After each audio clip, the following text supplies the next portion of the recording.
Hello! Welcome to this analysis for Aurora Open number 2. If you want to find the full, unedited footage of all of these matches, you can find those in the description of this video.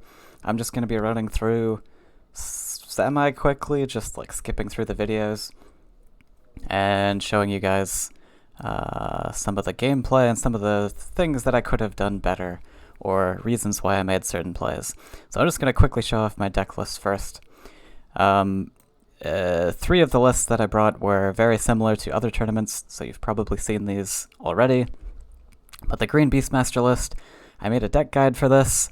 In the past, only edits were swapping out 2 Oaklings for 2 Voice of Truths because of some of the meta cards like Monk and Firebringer and, you know, things, Soul Eater, things that I can reduce stats on. So this was the Beastmaster list, pretty standard, lots of creatures. Green-Blue Beasts was the other one. I also made a deck guide on this one, also making the swap of taking out 1 Deepwood Stalker for a Tiki Zoologist, just for an extra starting creature and sort of a flex card. In the last tournament, I ran Aurora in this list, but I've since taken her out. I didn't think she was working so well. Green-Blue Jump. This list I've also used in the past, and this one is very swarm heavy compared to normal blue-green jump lists. I think the swarm makes it a lot stronger against yellow decks. Sunken Tower's really nice as a one-of in here. I used to run Frogifies. I swapped them out for Humbling Visions because they're a lot faster to get out than Frogifies.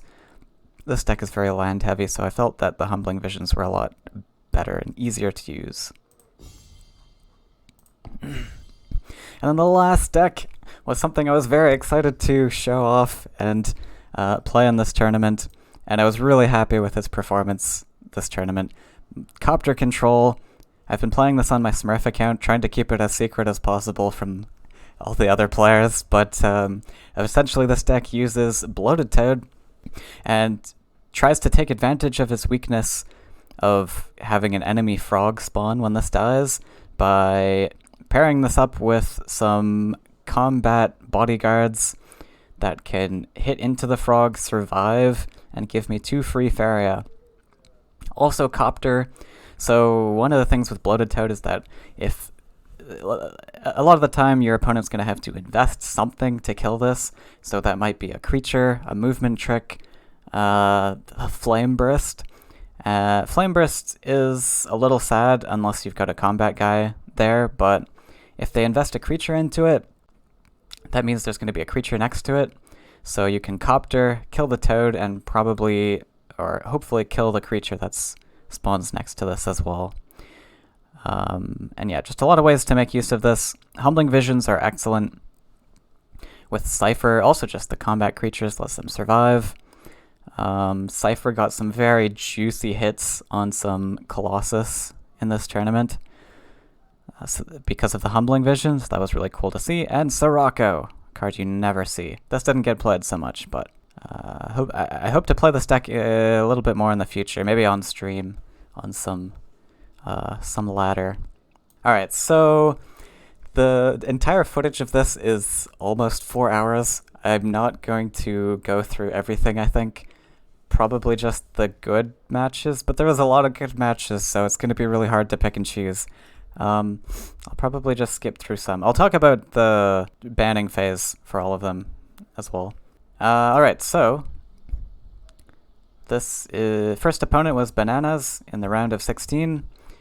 So this list here was a Crassius list. And this was Monk Husk. These were the 2 that I was debating between because these are the most threatening. But I saw that there was a Runaan's Guidance and a neutral, which made me think that, well, maybe it's not like the true Crassius, it's a little bit diluted. So I'm probably not as scared of it. The like hardcore combo Crassius is what I'm really terrified of. In hindsight, I probably should have just banned this one because it was close enough, but Husk is also quite threatening. So I ended up banning that one, and he ended up banning Jump. This is best 2 of 3, by the way, so we won't get to use all 3 of our decks, only 2 of them. So I start with green-blue beasts, which is my best deck in this particular situation. So I think the first match is beasts versus his green-blue jump, which is always an exciting match to see, actually. I think I was very confident in this matchup, though. I've fought green-blue jump a lot with my beasts, so I had a lot of experience with it. There's always the potential to lose this sort of matchup, but I was confident. So I placed the forest here first, and then the lake with my Orphan Fugu in the start, because I want to ensure this collection. I don't want to put this octopus down. So normally I could make a lake here, forest here, drop the Fugu here, and then with the help of that octopus hop over. But I want to make this octopus kind of flexible. I don't want to invest its stats right away. I want to make sure I know what I'm doing with it first. So here I actually go double neutral. And I do this because of my hand. I've got a lot of stuff to play, and the highest land requirement here is 4. So I figure if I get some early aggression going, that's going to be really strong for me. And since I'm going to ditch this Fugu, probably going to use it aggressively, I want to make sure I have this octopus to collect in its place. So that's why I gave it jump. This was an exciting match, actually. There were some things that happened later in this one. So we Battletoads in range of my Fugu, so this is going to let me get a double clear, because I do have this hunt down. And I want to use... So I have a 6 land requirement in this deck, so that's why I'm using the water alley here. A little bit awkward that I have the forest center. I can't put that water alley on the center tile, but that's okay. And Grizzly is a really excellent hunt down target. Now it's this 5/6 sturdy body. Gonna be able to push 10 next turn if you can't deal with that. So he finds Ninja Toad. He actually buffs it here. I think he double buffs. Yeah. So he double buffs so that I'm forced to trade with my 5/6. Fair enough, I suppose. Now he's on Frog Tosser land, so I have to be a little bit careful about my Water Alley because it's quite weak to Frog Tosser. I gotta make sure that my Octopus is able to deal with the little toad that spawns. But yeah, I always want to take that trade. Can't leave that 7/3 jumping around collecting for him. And I'm just gonna drop a 5/5 beater right at face. Imagine Sunken Tower here. Oh yeah, the turn earlier. Yeah. I like a lot of green blue jump doesn't run Sunken Tower, which I think is fair because a lot of green blue jump is just getting big stats on the board, but it's super nice to have as a one of. It's a trick, like this deck already has so much going for it with the buffs, so many tricks and things, and then when you put a Sunken Tower in the mix, like your opponent has to be so careful that Sunken Tower is just going to come out of nowhere. Yeah, so I put the Octopus back here because if this gets Frog Tossered, I can hop back, collect, clear, but it also threatens these spaces. And I know this one's not going to die. He does fine. Oh yeah, he had the Explorer, which I completely forgot he still had. So, surprise amount of Faeria here. He's going to get a... Oh, okay. Right. So he Humble tosses this. But the frogs, luckily for me, spawns in a place I can deal with it. It would have been pretty strong if the toad landed here, because then I'd be threatened of this getting buffed, but didn't happen in his favor. So I need one more special land. I'm going to build that to clear this frog. And then instead of threatening this Frog Tosser, I decide to hop over to the right. I think this is pretty important in this green-blue matchup because like this Water Rally is really vulnerable. If I just keep the Octopus here, he might find another Frog Tosser, and then I'm quickly going to lose board control. So I need to make sure I secure one side of the well and just have to accept the fact he's going to double collect. So here he's got a spicy card, I think, is here. Yeah, Chosen comes down, and this is mighty spooky because I don't have any answers to this right now. I have 3 Humbling Visions though, so I suppose that isn't... that's something. What do I do here? Do I even pre-humble? I don't think I need to. Oh, I want to develop this Fugu, so yeah. We're gonna hop up. This is a mistake though, in my opinion, putting the Fugu here. I think it should go aggressive. There's no reason for it to be here. So I humbled, reducing these stats, and then I pre-buff just in case he finds a buff or Aurora or something to clear this. But the 7/7 needs to go aggressive here because it's not really doing anything back here. He can just ignore it for now. So just gonna step up. Okay, so he creations the Chosen and drops another one. So I'm not super happy about seeing the second Chosen come down. That's gonna be really awkward to deal with. I draw Fugoro, so Fugoro's really nice here. I looked at this match yesterday again and thought really hard about this turn. I think it was correct what I did. I kept flipping back and forth in my mind whether this was the correct line or not. But I'll talk about this one once I play through it. So I'm on 8 Faeria, which means I can Fugoro plus Crystal Dragon. This applies a lot of pressure to his face. And then I want to step this up aggressive. That's a 7/7 at face. And then, so right now, this Chosen he gets a free swallow on the 3/5 octopus. This 3/3 is also in range of the 7/7. So if he finds Humbling Vision plus a buff, I'm really not looking good here. Because he gets to swallow the 7/7, swallow the beast, and then I'm really sad. So what I do here, this was the debatable play. I hop the Water Ellie over to defend my 7/7. And, like, so one thing that can happen here, he can buff this 3/3 to swallow my Water Ellie, but I'm not that sad about it. Also not super sad about him swallowing the octopus because this just becomes a 3/3 in his belly. It doesn't have jump anymore, I don't think. The only unfortunate thing about this particular line is that I lose my beast, so Fugoro will lose his jumping ability. But I think in this position, I'm kind of accepting that something's going to be swallowed. I don't really have options to play around it too much, so I just go all in here. The other option was to play it a little bit more passive, but the 6/6 already targets everything on my board, and there wasn't really a lot of escaping it. I could pre-humble again, but then I'm just risking buff, and then he trades into my octopus anyways, because there wasn't a lot of safe spaces to put things. So I ended up just doing this play, and I think overall it worked out. Like I said, the unfortunate thing is that I don't have a beast. I'm going to be on 4 Faeria though. It's pretty likely that I can top deck a beast that I can play. 4 Faeria means I can play Fugus, I can play Ancient Boar, the Deepwood Stalker. If I do top deck a Grizzly, then I can +1.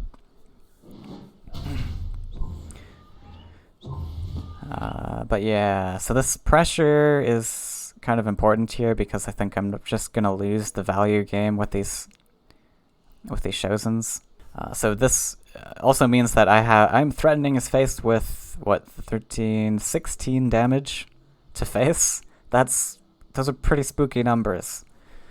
He's only on 17 life, so he's gonna have to defend his face with something. So yeah, even though he gets these good value trades, he's gonna have to invest a creature here, I think, to block. Which I think he just drops Battletoads. I top decked the boar, thankfully. Like I said, I think it was pretty likely that I drew a beast I could use, but there was always the risk of not drawing that beast, and then I may lose my aggression. So I have a really nice clear on this Chosen with that, making use of this 3/1 Water Ellie. So So the positioning of the water alley actually ended up being useful. So I was really happy with this turn. And then, yeah, we're just going to hit for 13 this turn by dropping the Ancient Boar in an aggressive spot as well. And this should close out most games. So yeah, Octopus is just a 3-3, doesn't have jump. He doesn't get to choose to give it any more stats or anything. So yeah, we just win from here. Alright, so on to game 2. He took a little bit of a break, so let's jump ahead. He played his Carassius list next, which I was a little bit spooked. About, but I think this is a really important one to talk about because I think a lot of players aren't familiar with how Carassius works and how to fight Carassius. So this is probably a really important match for a lot of people to see. So Carassius is this particular Carassius list is a combo deck in its entirety. Its goal is not to go face so much unless they fear indirect damage like burn or maybe husks. Then you may want to go face in those positions, but against beasts like this, you just want to completely turtle yourself in. Yeah, just completely turtle yourself in and build up your combo. So I decided to fight lands here. I think this is a mistake. I don't have a fighting hand here. I think, actually, I kind of forgot, maybe, that he was playing Carassius. Maybe I wasn't... This was still, like, super early morning for me, so I was still waking up. And I think I thought he was playing, like, green, yellow... like... the lionfish or something. I don't know. So I kept Humbling Vision. Humbling Vision doesn't do anything against this matchup. I should have tossed that away. Hey, right click. Welcome.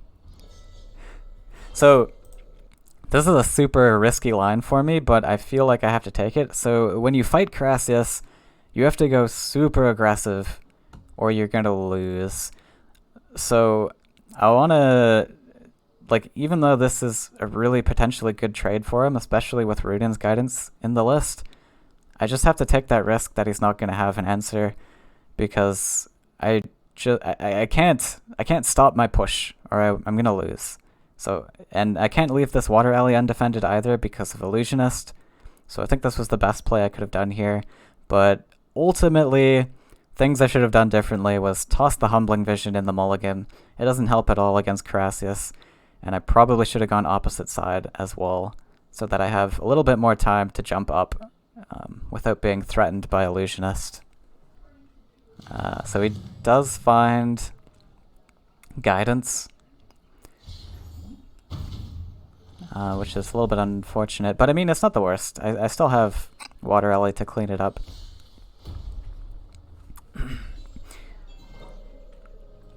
The unfortunate thing here, though, is I don't have another beast to make my Ancient Boar discounted.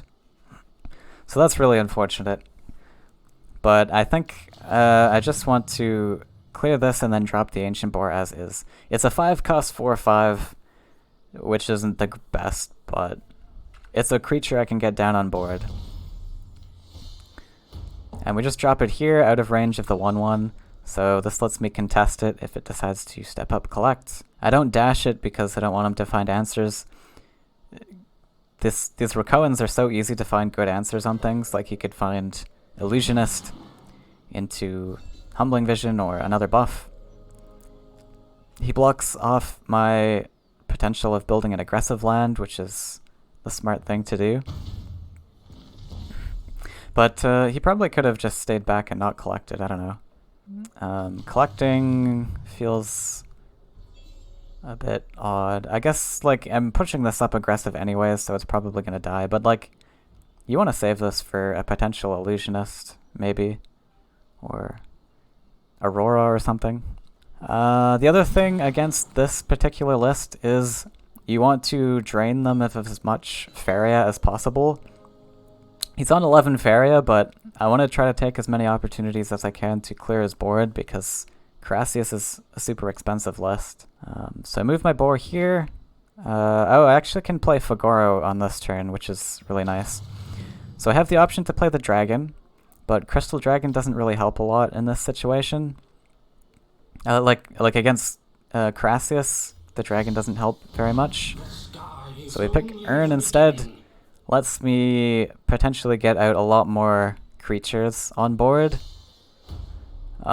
So he hasn't played any Crassius left yet, but as soon as he does, I'm going to want to clear them as quickly as possible so he can't creation. So this is going to be kind of a game where I try to push as much face damage as possible, but also clear the board. So I'm trying to keep my creatures spread out across all of his lands in this game. I think this is another Humbling Tosser. Yeah, another Humbling Tosser. So I think does he play something else? Yeah, so he drops his first Crassius. Which also means that he doesn't have a lot of Faeria left. Like that 11 Faeria was just drained, so if I can deal with this board, I might be able to hook on to a little bit of an advantage here. So I'm going to clear the board. I have this Deepwood Stalker. I also kind of want to save my tools to fight future Crassius that come down in case some Crassius escape me. Like he could put Crassius far on the right side, and I want to make sure I have clears on them all. I actually think I leave this Frog Tosser alive on this turn. I know I said I want to like keep him not collecting so much, but so what I do here, I have the option to hunt down the Frog Tosser and just clear this Crassius with the Fagoro. But I decided to go for this line. It puts my Fagoro in a more aggressive position where it can target all of these lands. And Bananaz doesn't have a lot of Faeria to work with either, so if he decides to collect and maybe buff to clear this Fagoro, then he's not going to be able to do other things too much. He can play one more Crassius, but I have answers to all of them. He creations my Fagoro, so that's pretty nice because that's not a creation going on Crassius. I've already got this aggression, like a really solid position here. The only way that I lose really is if I get outswarmed with Crassius. So seeing that creation come down on Fagoro is really nice to see. So he Biomancers, which means he has all of his Crassius in hand, but now he's... Oh, yeah, so he could +1 into 1 Faeria, so I'd assume he can't play anything, but of course this list has so many cheap options. Failed, it lets him play Crassius for 1 Faeria, but this isn't too good for him. He would have made a mountain next to his orb? Oh, a mountain! Oh, 7-3? Yeah, issue is, like, if I put, like, 7-3, I think it's still really likely that he can outswarm me with Crassius, even if I can push, like, what, 11 damage? Also, so this is important. He's on 0 Faeria. He has just played his second hard copy of Crassius. So if I clear his entire board here, he's not going to be able to play his final copy of Crassius and Creation. And that's what he has to do in this position to keep them all alive. He's going to need either 9 Faeria to play Crassius Creation, or he's going to need 5 Faeria for 6 Faeria for failed Crassius plus Creation, but no way he can get 6 Faeria there. Oh yeah, Forest.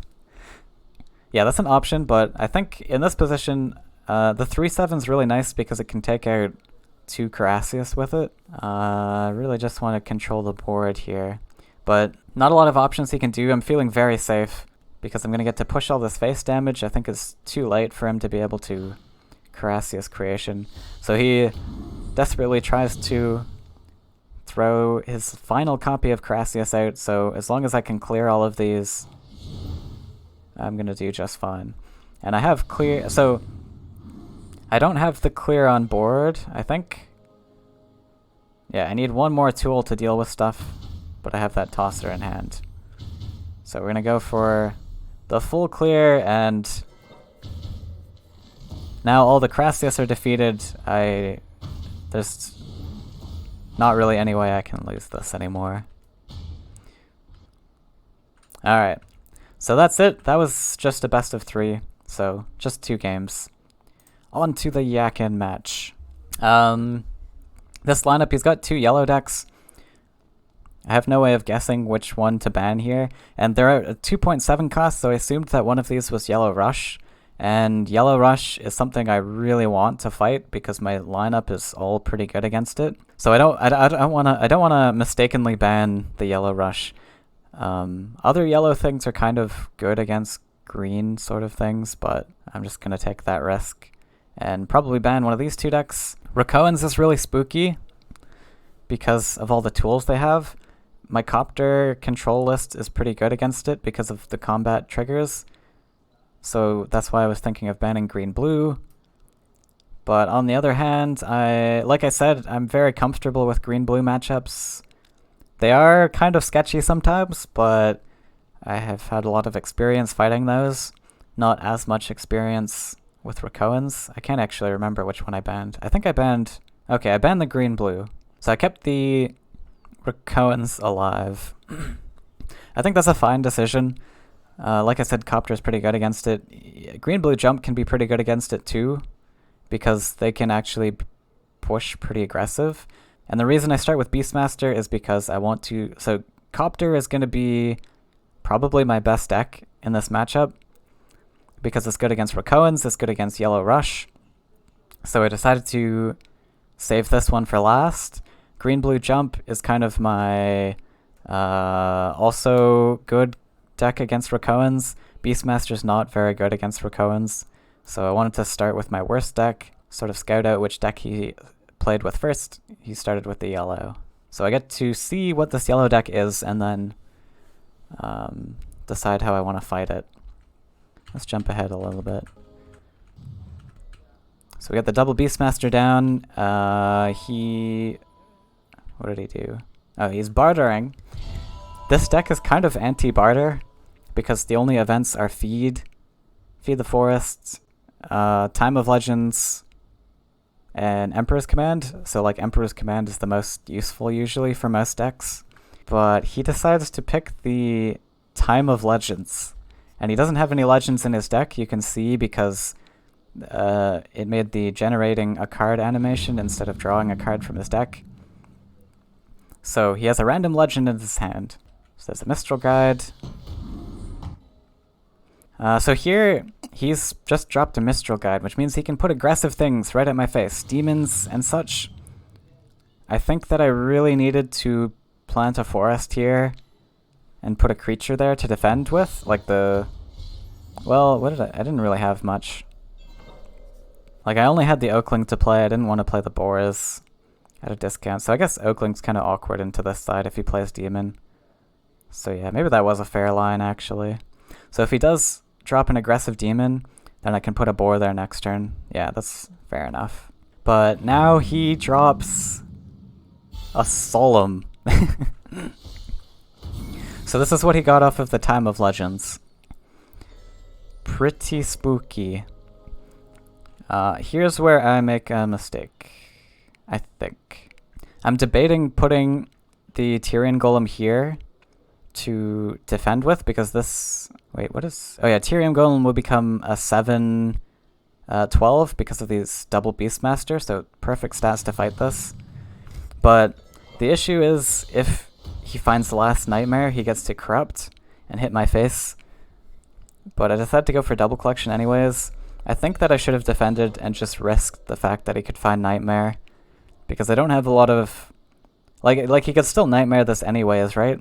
And the only thing I'm worried about is the Corrupt, I suppose, but probably I was fine with taking 7 to the face once, but now he smashes me for 7, and he manages to play another 7/7 at my face.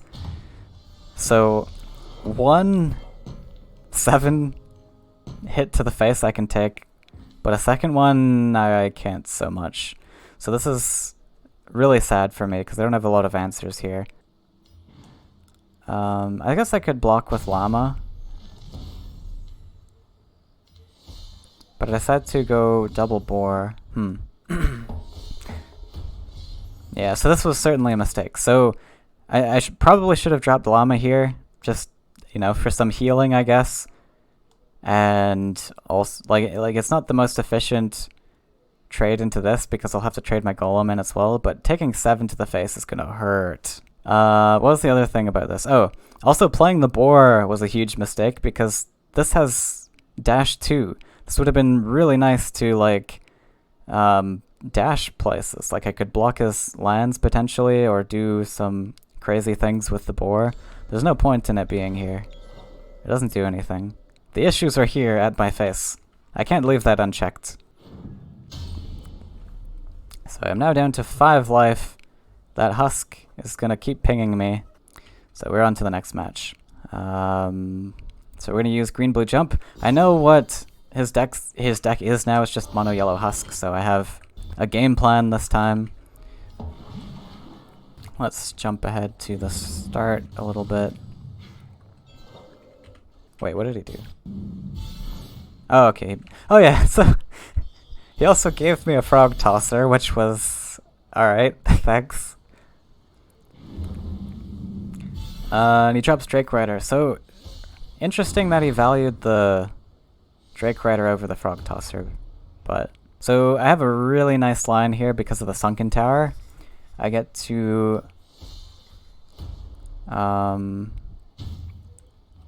move this toad over. He's built a land for me to hop onto, which means I get to build my forest right in between the walls, get this value trade, and then drop that nice little present that he gave me. And any training line that he may have had is blocked by the husk. So this is free to build up to a 5/5. What? Oh, that's barter.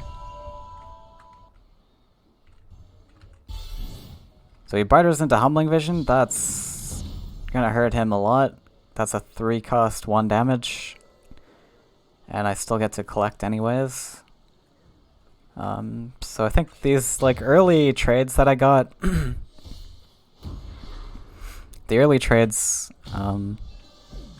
gave me a pretty good win. So here I still have the Sunken Tower on board. I can use my Toad to go places. I could kill the Merchant with a double neutral, but with this Frog Tosser in hand, I kind of want to build my specials. So I step over so that I can build that special land. And then we're gonna clear everything here. I don't need to kill the Husk because I've got 3 cards in hand, but, you know, they can play... Oh, he doesn't actually run Storyteller. He was completely mono yellow. But, I mean, he's only played 1 Merchant. Likely that he could find a second.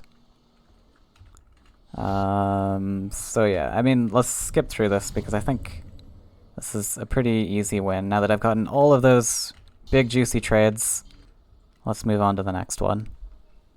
You don't know about that line? Wait, which line? About me moving my Toad over, clearing Husk? I think that was fine. The other thing with this also is that it puts my 4/4, like, it puts all my guys in aggressive positions to contest all of his lands. He might find, like, Wind Soldier Training, but he's only got 4 Faeria. So if he does anything, it's going to be Wind Soldier Training. And then he's only clearing 1 thing, and then I still get to collect, which I think is fine. And I deal with that Husk early. Could have killed his Collector. I could have, but that would cost me a double neutral. And, like, if I'm building my special lands up, that means I've got a Frog Tosser target, which means, like, I may give him, like, what, 2 extra collections? Potentially, but then I get 2 extra creatures on board, and, like, when you play Frog Tosser, it's a really huge swing. I don't know. It was an option to clear the Collector. But I think I liked having the aggressive creatures here a little bit more. But yeah, always an option. I also had a lot of, like, 4-cost or lower things in hand that I could have played instead of the tosser, but I like building up to tosser. I think that was good. So he's starting with Rakoans, or next deck is Rakoans. So this mulligan was kind of interesting. I have double Tide Lord in hand, which are very expensive land heavy cards. So I was thinking of tossing one, but then I realized like Tide Lord is really strong against Rakoans because of how much damage they can push.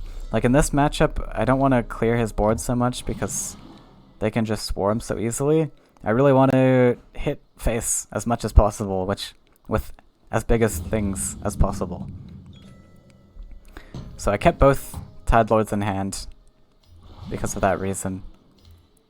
I'm not expecting him to have Soul Drains or Flame Bursts, so my early game collectors aren't going to get cleared, unless there's a Cannoneer. So let's jump ahead. So here I have a Water Ellie, which means I can progress my special lands. So on this turn, I was thinking, like, there's an option to double neutral. That's what I was thinking before I top decked the Water Ellie, but now that I do have the Water Ellie, I can safely build my lands, my special lands. But if I didn't have Water Ellie, I'd probably double neutral, because I really want to get those aggressive lands fast in this matchup. I'm also going to give up my collection here, because I want to get this Tide Lord aggressive as soon as I possibly can. So I give up my one collection for that reason. I need to get these face hits going as fast as possible. He plays Ulani, which means he can just drop whatever he pleases. I was also curious about this Desert Start by him, because this gives me a land to jump on. But I guess he wanted to maybe dodge sides or something. But I think, like, against jump things, building center land isn't the best, because it just gives me a free land to step on. That will be a slight challenge to break through. Gonna stop my collector here and then drop a 7/7 champion. So this isn't that spooky to me because it's just a 7/7 and it's not at my face just yet, so I don't have to worry about it right now. I'll have to worry about it next turn when it steps up, but not just yet. He's on 0 Faeria, so there's no Majinata coming or anything. Here I was debating double neutraling like this, so that I could, like, use my frog to hop over maybe and get a sort of value hit and then hit face, but I think there's not a huge point in that. My frog will just die to the 1/1 anyways. So I build my neutrals like this instead. Hit face for 6 and then drop another Tide Lord, and I'm going to retreat my Toads out of Illusionist range, because Illusionist is a big hit on these Toads. But these two 6/6s that I kept in my opening hand are doing their job, being very oppressive to Yakin's face. Okay, he hits in and then I think Cannoneer. Yeah. So that's a lot of resources that Yakin's used so far. That's 2 Cannoneers down. I haven't seen an Illusionist yet. That's one of the scariest cards, especially with these 2/2 frogs. But he's unable to defend his face, which means I get to smash for 6 again. So here, now the 7/7's at my face. So I'm gonna drop, wait, what am I dropping? Yeah, I want to drop my Frog Tosser here, because this is a nice Frog Tosser spot. You would go for 8. Oh, hit for 8 with the Guidance. Yeah, that's honestly an option too, Guidance for 8, but I was kind of afraid of Crystal Flower, because this kind of looked like the fast Rakoan list where you start center. Crystal Flower would end me here, but so the reason that I frog tossed this guy was because I wanted the frog to spawn here, And this stops his collection. He's forced to build extra land if he wants to collect and clear that toad. And this just puts that frog tosser blocking my face, giving me 1 extra turn. I don't really care that much. Like, I'll just stall 1 turn with this guy, play it a little safer. I hop up this time, not super afraid of Illusionist because he has to deal with the 6/6, so any resources he's using is going to have to go into the 6/6, and then even if he does Illusionist, I've got that extra toad to clear it off. So he's forced to collect, or is forced to build these lands to collect. Not going to be a lot he can do here, I think. I think he does find an answer. Illusionist.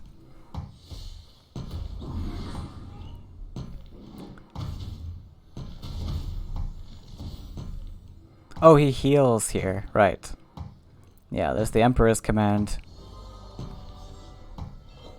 So, also if I had pre-buffed hit for 8, I wouldn't have the clear here either, but...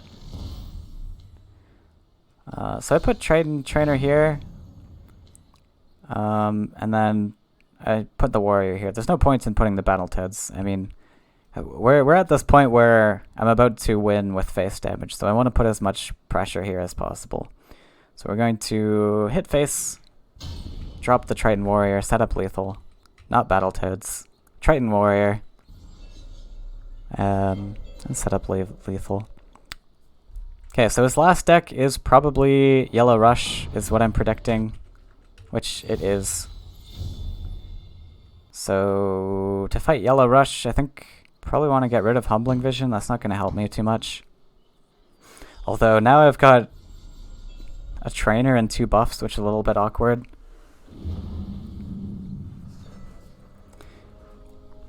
But in anticipation of the rush, I build to the sides this game. So, prediction is correct. This isn't a very good hand to fight rush, though. I'm 2 lands off of the buffs, and then I have to build a 3rd leg to build Ninja Toad, which is super awkward. But okay, I draw Battletoads, so that's okay. So now I'm considering building the forest in a place, but I don't want him to Wind Soldier my Battletoad that comes down here. So if I build a forest anywhere on this side, he gets to Wind Soldier collect, clear my Toad. So we're going to put that defensive land over on this side. And then where I put my Battletoads, one of these has a buff from the trainer. So again, I'm thinking about Wind Soldier. I want to preserve my 3/3 on the left over here. Soul Drain's also a consideration, but ended up putting the 3/3 on the left.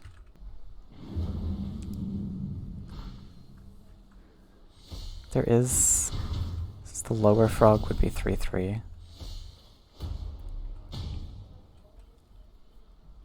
Yeah, so the one consideration was Soul Drain, if I wanted to play out of Soul Drain range. He ended up having the Wind Soldier, so that was decent for me.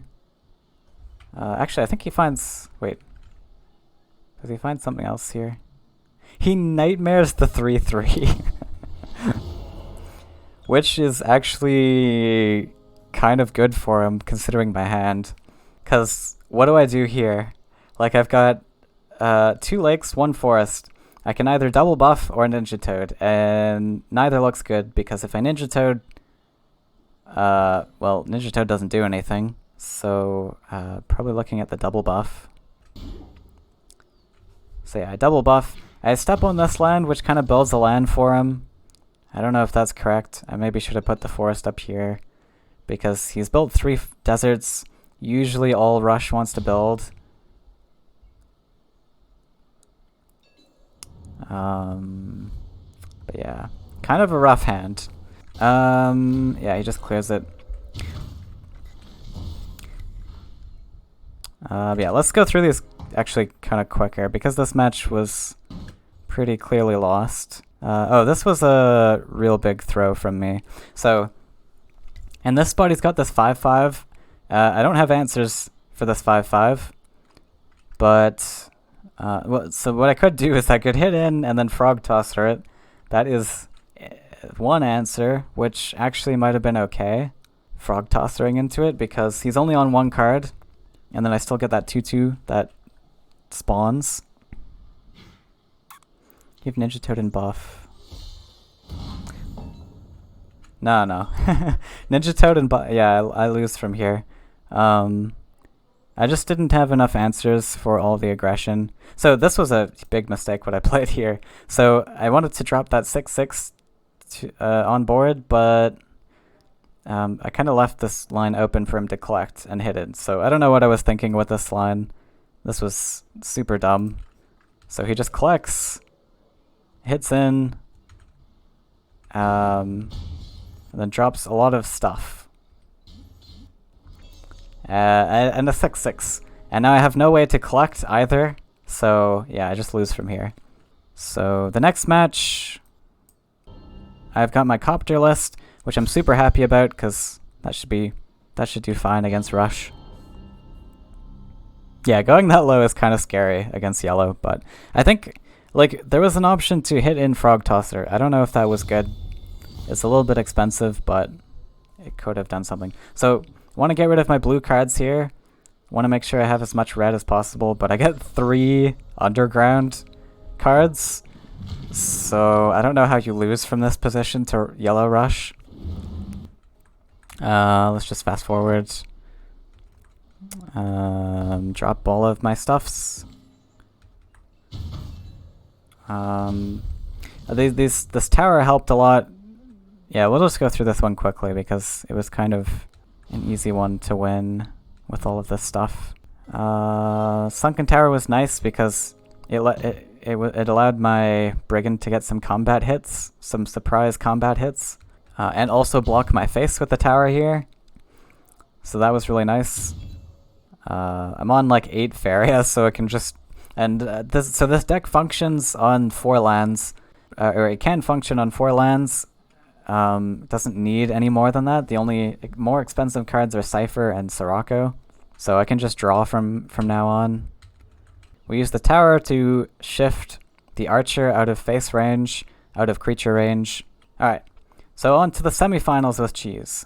I banned Cheese's Carassius because that's the most threatening. I really think Carassius is super strong, and I think I beat Bananaz Carassius list with my beasts, but the Carassius list is kind of Cheese's creation, so he's pretty good. It's pretty good with it. Alright, so he bans... Actually, he probably bans... Oh, he bans jump. So I get my beast to survive. So here... I don't know what this list is. It's kind of strange. I start with Copter because... I think Copter's weak to Krog. I think it's okay. I wasn't really confident on the matchups because I haven't played this a ton yet. I was playing it a lot on ladder, but if this is Rakoans, it would be super good here. I think Beastmaster's good against Monk to some degree, at least the way that I've designed it. And my 2 green blue or what my Beast is good against Krog, but I think Copter is super weak to Krog, so I kind of just wanted to get that match out of the way first. So he starts with Monk Husk. So I think I keep the vision because I want to have some answers to Monk. I know it's a little bit expensive because I want to build my mountains first, but monks can push aggressive very early on in the game, so I kind of want to make sure I have that answer. I toss the Axe Grinder, hoping to find more removal spells. Underground Boss is pretty sturdy against this list because there's no Nightmare or Choking Sand. So I feel pretty comfortable just having the boss set up as a collector for me. We're going to go opposite side here because the only answers are like some good answers. Well, decent answers are like Wind Soldier and things. I don't know. I think going opposite is good here. Plays the monk. Oh, I actually play the brigand. Oh, that's fair. So I put the brigand on the right to collect because The only, like, double soul drain's kind of awkward into this, so I feel that's okay to do. So here I'm dropping the boss down there. So like there's quite a few options for him to like find Flash Wind or training into this, but I'm pretty fine with that because I do have this copter, and I mean it's not the best. But this boss had to go somewhere. I could have put it here, but it's not really being that active on this space. But I think he does find Flash Wind. So it's a little bit unfortunate, but I think, like, I had to put the boss there at some point, and, like, if he's Flash Winding, or, like, if he's getting aggressive now, kind of had to put the boss there. So this is slightly awkward. I don't have many creatures now. Looking to copter these two guys. It will mean that I need to use like a Humbling Vision or a Flame Burst. So we use Humbling Vision. I think Flame Bursts are better to have. They can clear off Storytellers and things. Also, once this monk hits into my guy, I get to Flame Burst it. And I'm a little bit spooked here now that I'm running out of options in hand to deal with stuff. Well, eventually we'll run out of stuff. So I don't know. I stepped this Brigand back. I don't know if that's correct or not, but I kind of am wanting to fight stuff here, and I'm going to want to be drawing cards now because I want some more creatures. So he steps up, clears, and then invests a Flash Wind to collect, which is kind of nice. I like to see Flash Winds gone from the hand. He did that so he could drop the Colossus. Draw another Humbling Vision. I think is that all of my Flame Bursts and Humbling Visions drawn? No. I drew 3 Humblings and 2 Flame Bursts. But kind of nice. I get the Humbling Flame Burst clear there, which is pretty fine. He's on 1 card now. So I'm going to step back between double collection. Kind of a strange step up, but I mean, because he's got so few cards, I've got this Flame Burst Humbling, and I draw a creature, thankfully, so we're going to double neutral, try to get this Axe Grinder spot, and then drop the boss defensively. Humbling Vision is so nice in hand, because now I'm not threatened by Colossus coming down anymore, because I've got such clean answers to it. Dropping the boss here because of future Sunken Tower. If I can top deck a Sunken Tower, that's really nice. Needs hooks. Yeah, Babster thinks I need Hook in this deck, but I think Hook is a bad card, in my own opinion. So we're going to draw. No point in building lands. We top deck the Sirocco. Don't quite have my 6 lands yet. So we're just going to chill for now. I could wait. No, I can't. But like, I don't want to invest all my resources into this anyways. I want to kind of save some things. It's Sirocco! Sirocco was kind of great this match. Training. I'm pretty fine with that because I do have an answer to that.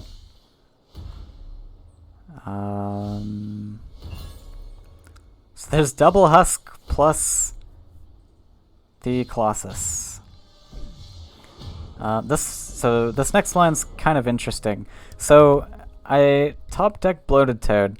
I would really love to play this, but I'm sitting on 12 Faeria, so I really want to develop the Sirocco, but I also really want to copter this, because it's kind of nice to have this Humbling Vision Flame Burst answer to Colossus if I want to in the future. I don't know if I want to invest the Flame Burst. I mean, yeah, like, if he finds, like, training lines to face, it's a little bit tough. So I end up not playing the Bloated Toad. We're going to play the Sirocco and the Copter in this position, so I can Copter this 6-2. The one spooky thing, so yeah, we're just going to Copter this guy. build our Axe Grinder spot as our 6th land, just enough to play Sirocco. And now I'm debating putting Sirocco face or at his face. And the one fear is training plus Flash Wind. He can get to my face. Nice thing about Copter here is it blocks his collection, but I think face is fine because I do have this answer in hand, the Humbling Vision, Flame Burst, and I just put him on a 2-turn clock with this. It's so devastating. Like, I get to hop over here, clear his Husk, and hit face for 10. Yeah, so he ends up finding Flash Wind training anyways, but I'm totally fine with that. Now his Colossus is gone, and I get to just develop more creatures. I would have kind of been spooked if he went face with that. 8 damage, and then another 2. That's 10 to my face. I'd be at 8 life, but I think 8 life would be fine. I can manage to work with that, especially with Bloated Toad. A Bloated Toad lets me really efficiently get out of Husk range. Also, Cypher here is awesome, because now any future Colossus that come down, I've got this Humbling Vision to gobble up those 7/7 stats. And again, this position just lets me tower over. Which he drops that Colossus, puts it in range. I'm super excited to see that. I want this Humbling Vision to happen. It's gonna come. Yeah, so easy Humbling. Again, with no Nightmares in the deck, it's gonna be really hard to deal with this massive Cypher. And we're gonna hop up the Bloated Toad to push it aggressive. So I think that was his 3rd Colossus, actually. Which means now I am sitting at a healthy 18 life, and he has nothing he can play anymore. His last sort of bomb is the Monks, but now that the Cypher has grown, I should be able to deal with the Monk. So I think he just surrenders. Yeah. That was a nice game. Yeah, so for those of you who don't know, Cypher gobbles up base, attack, and life. So even if you humble a creature, you still get to gobble up its original stats.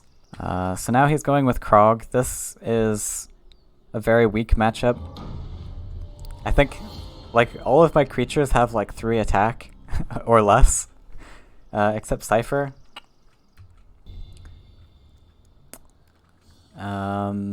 Toss all of that. We've got the boss, and we're gonna build to the sides. I don't want to start center this time because I don't want to build that land for him. He finds Krog, double dinner into Krog, and now I'm a little spooked because what do I do to this Krog? I've got a Humbling Vision, but that puts him down to 6 life only. I think so. What I should have done here was Sunken Towered him away to buy me some more time. I decided to play double Bloated Toad, but this was probably a mistake. So we double Bloated Toad, Humbling Vision. But yeah, I should have just pushed this away with the Sunken Tower. Pre-hit.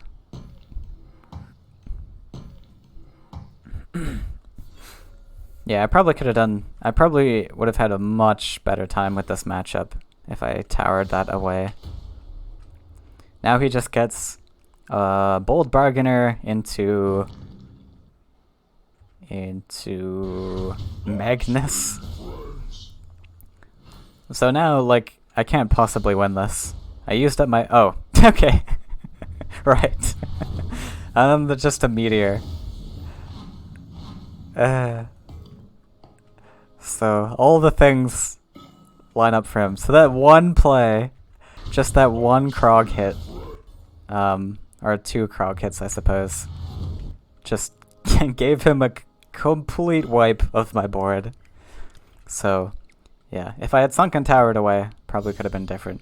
So we're going to start with Beasts. This is the matchup that I think is best to beat Krog of my lineup. So I start with the defensive lands again. Don't want to build that center line for him to step on. So I think I'm just going to clear the Demon with my other Fuku. I just don't want to keep it alive because it's got a value hit on the Water Ellie. So, I figure I might as well clear it. He finds Krog again, which I don't have clean answers to again.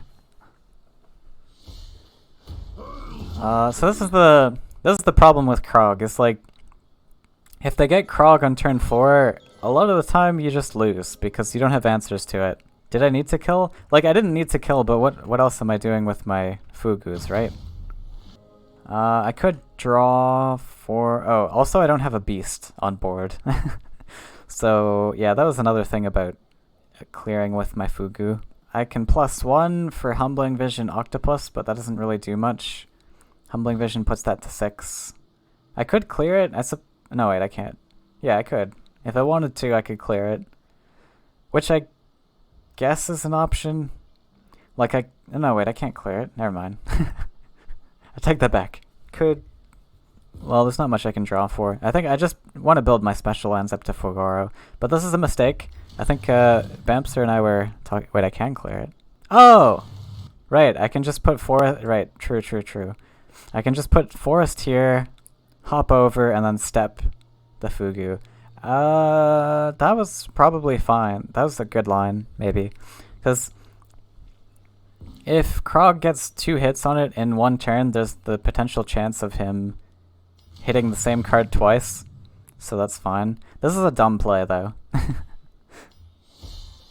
Yeah, I don't know if it's good, but... So, Bamster and I were talking about this one, actually. I think the line here was going face and then dropping the 7-3 aggressive and then ignoring the Krog. There's the potential that he finds Meteor, but he doesn't have lands. Or he doesn't have enough Faeria to play Meteor next turn. So like if I had put the Forest here, Octopus, and then hop up my Fugu, there's no way that he can Meteor. He does find Hellfire to clear off that Octopus. Like the 7-3 was totally pointless. And now I don't have a beast. Once again, I don't have a beast to clean up that Krog. But yeah, if I had the 7-3, he didn't really have many options to it. Like he could have Hellfired there and hoped that all 3 pings hit it, but pretty unlikely. I could have hit for... Well, the Fugu would have been up here too, so I could have hit for 15... Oh, I had lethal, actually. Because with the guidance, I could have hit for 17. So yeah, I could have won this match, but because I played that defensive Octopus, that was super awkward, and now he just gets to keep hitting my face, which draws him a lot of cards. So we'll skip through that a little bit. Finally get it clear, but it's too late. Krog's hit my face many times, and he goes boom. Other dinner. So there's another Krog coming, and then yeah. So let's move to the next one. Oh, I've got one deck left. I'm not feeling super confident about Beastmaster versus Krog. And then I've got to beat this unknown deck.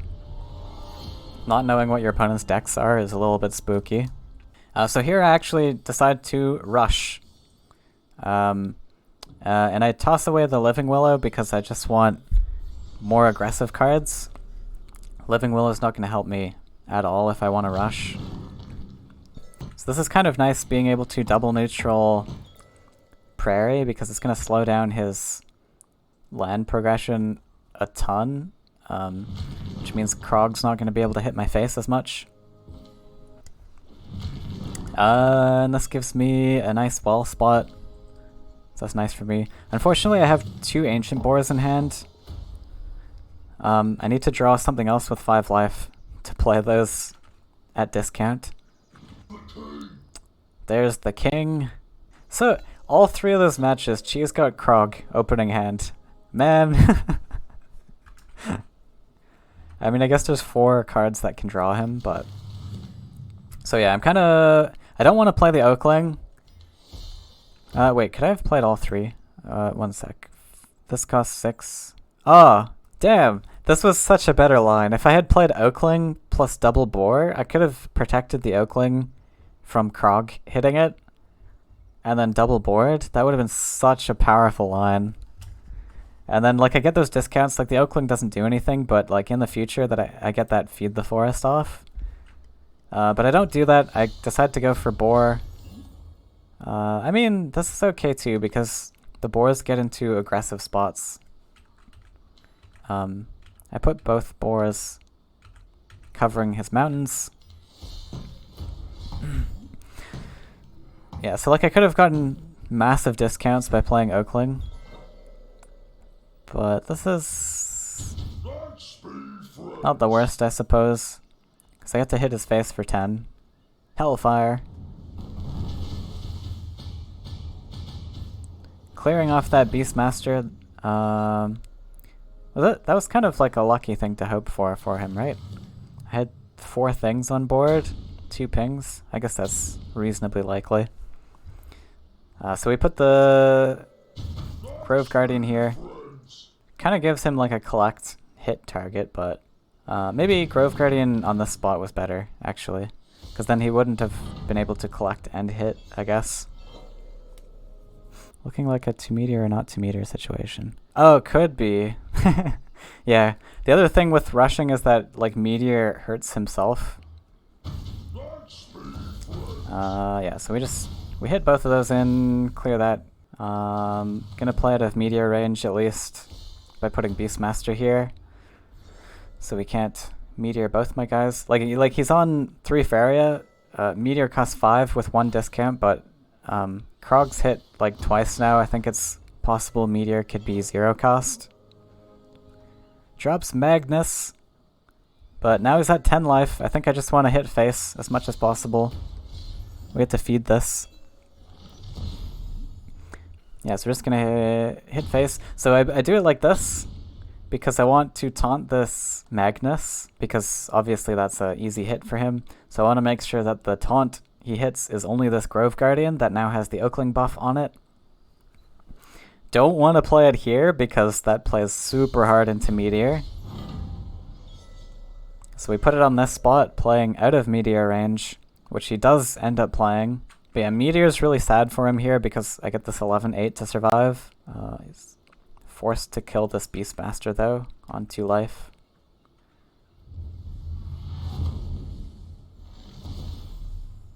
And then I top deck the teleport for the lethal. So we're 2-2, and now I've got to fight this deck that I'm not sure about.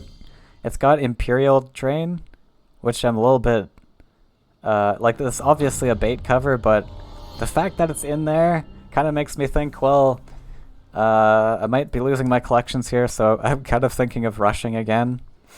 That's Rakoans? Yeah, it's Rakoans.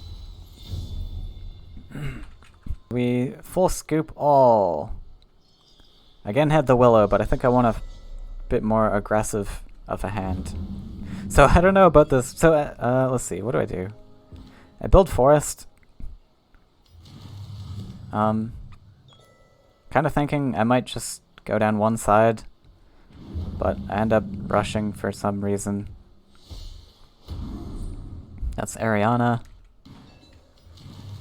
Like, this doesn't really make any sense. Aridin doesn't do anything here. I could have just waited and then dropped Aridin on this spot, and then he's unaware of it, but, you know, little things. Doesn't matter that much, I guess. The Chad Aridin line. The other thing with rushing down the center like this is I get to plant my Aridin here, which contests this Ariana no matter where it goes. If I went down one side and put Aridin here, he can just retreat. And then I'm delayed one more turn. But at least here I get to guarantee that he gets traded off. So he clears. All my guys are buffed. Just replays the Ariana. But now I've got this Beastmaster into Boar because Beastmaster has 5 life now. So that's fun. And I can block his collection as well. I'm debating putting Beastmaster in center to play out of range of the Ariana, because it's nice to preserve the Beastmaster for bigger stuff, but it's also got 5 life, so he's got to invest 1 extra thing into killing it.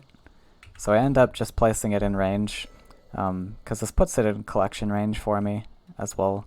So like if he does have an answer, he could just use it on the boar anyways, and then I lose my collection. So I think that's fine. Plays some Rakoans.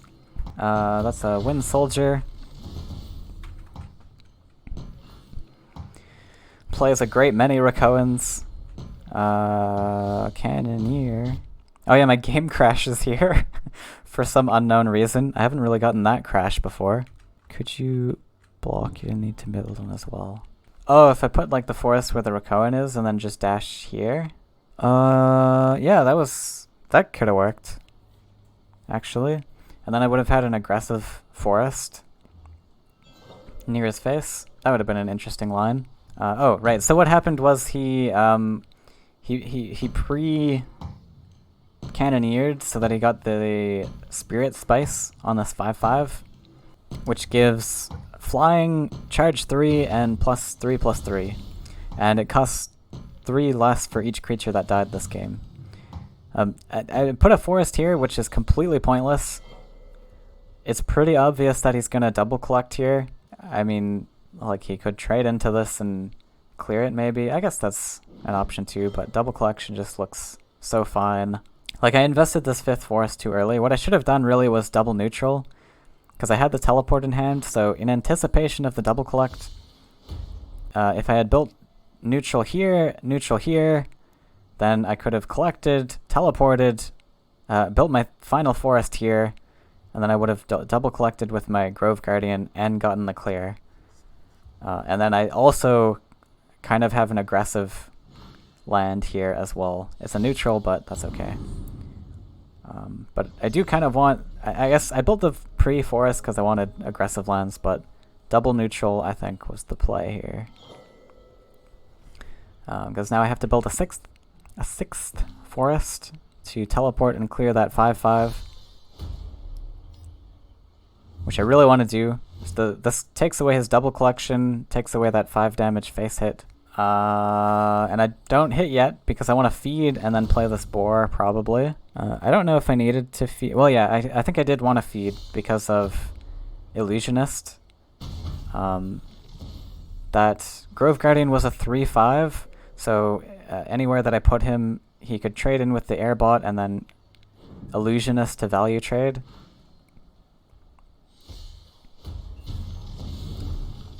Cannoneers my Grove Guardian here, which is pretty fine. Now I don't have to invest this land into collecting, I guess. Could you Emperor's Command the 5/5? I could, but why? Wait, Emperor's Command the 5/5? I don't know what that would do, though. This feels like kind of a waste. Just to keep my Grove Guardian alive. The thing is, the Grove Guardian's not really doing anything here. He's just a collector. Yeah, I'd rather save the commands for other things. Command is a super useful tool in this matchup, because it lets me kill a creature somewhere. So we play Beastmaster first and then Stalker, which lets me get that 6 HP to value trade the Demon Wing. And then I can block his collection, being able to step up. I also put the Stalker aggressive. I could have put it defensive, but I think I want all of this pressure still. I think I don't really care so much about the Stalker dying. He gets a treasure off of Ariana. I don't have anything in hand, so I'm going to draw. So here's where command actually play, because I want to kind of preserve my life total here. Preserving life total in this spot is a lot more important than over here, because my aggression is how I win this game. Swarm's very difficult for green to break through sometimes. So if I just clean hit my Beastmaster into this, then his 1/2 gets a really easy trade into the Beastmaster, so that's why I command here. I could double command and simply clear it, but again, like, I want to save command for a tool that's actually useful. If he wants to clear this now, he has to invest something to clear the Beastmaster, and then I'm pretty cool with it. Want to make sure I'm getting face hits in now. It's getting a little late in the game, and I need to start applying pressure. Any answer also that he has to this, like he needs Cannoneer to efficiently deal with it. Like Illusionist on either of these guys just kills the Rakoan, so that's pretty nice. He finds a globe. Super spooky. This is a 3-cost, 5/5, charge 5, flying, and when it dies, it deals 5 damage to everything around it, including face. So here, I don't remember what I do. I think I should just go face, probably. I don't know. I plant the Tyrian Golem here so that he can't value trade my Beastmaster, but I realized later that Crystal Flower is a thing, so like if he found a Crystal Flower, he could have flowered this and then value traded anyways. Yeah, I feel like I should have just attacked with the Beastmaster. Golem was an amazing top deck though, lifesaver. The other option here for him is he can just simply hit face, but I don't think there's really a point in defending, which he does. I don't think there's a point in defending. I'm going to lose this game if I don't close it out soon, because he's just going to be able to swarm his face with a bunch of stuff I can't deal with. So I want these aggressive face hits. I do have the Emperor's Command for healing also if I need to. So thankfully he didn't have Crystal Flower. I think he would have won that game if he had a flower. We also top deck a taunt, which is excellent. So we're just gonna smash face. Taunt this 5/5. Now one of the issues is that this Grove, so because of the last words of the Tyrian Globe, it deals 5 damage to everything around it, putting me at 10 life, and killing the Grove Guardian. But I mean that's fine if there's no other aggression. Other scary thing about this to leave alive is that he could find like a Demon Wrangler or something to sacrifice it to deal 10 damage in one turn. So very concerned about this. I want to make sure I lock it down with a taunt. And then we'll just pass. He has no easy clears on Beastmaster just yet. Needed to play the taunt middle spot? Oh, that's true. Yeah, that's probably correct. Playing Grove Guardian middle was probably better. This Grove Guardian's gonna die regardless.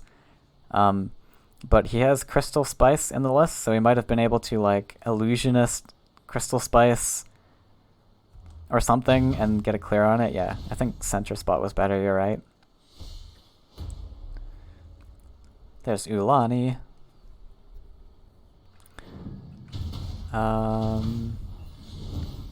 There was also another option for him to clear this Tyrian Golem. He gets a value trade here, which is spooky. Just command the orb. Yes. So there's a lethal here.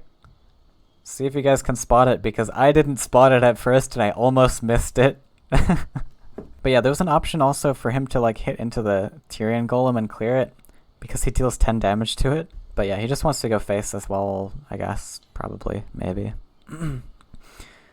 So we command the 1/1. Step over the Golem. Hit face. +1. Teleport. For the lethal. Maybe I should make this a puzzle.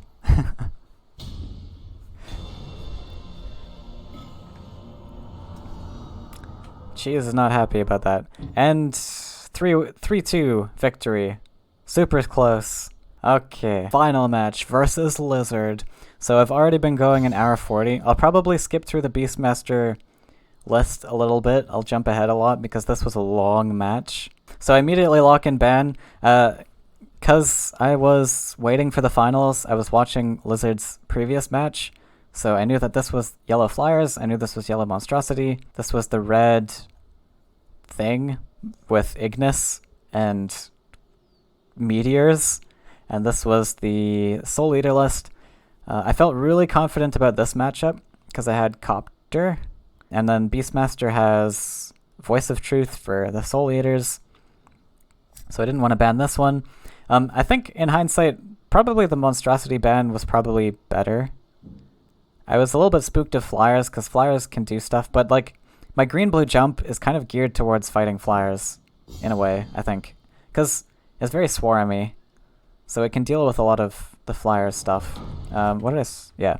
So I started with Copter. Why did I start with Copter? So I thought Copter was going to be really weak to this Ignis list. And then the Monstrosity list, I wasn't sure about that matchup. Again, I haven't played this enough against good players, so I wasn't super confident with my skills, so I wanted to lead with it. Thankfully, I go against the Sack first, because this is the matchup I thought would go really in my favor. Flyer is pretty good against blue-green in general. Yeah, but I think, like, my list is very swarmy, my blue-green jump.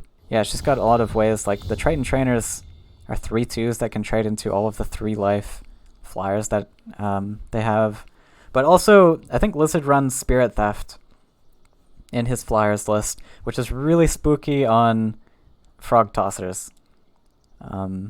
So that's another consideration. Alright, what did I mull again?